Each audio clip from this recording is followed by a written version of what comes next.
ఇదే అండి చీనా తోట.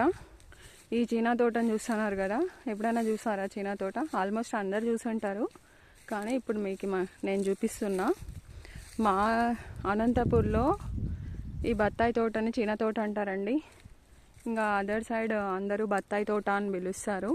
మేము మాత్రం అనంతపూర్లో చీనా తోట అని పిలుస్తాం. చూస్తున్నారు కదా,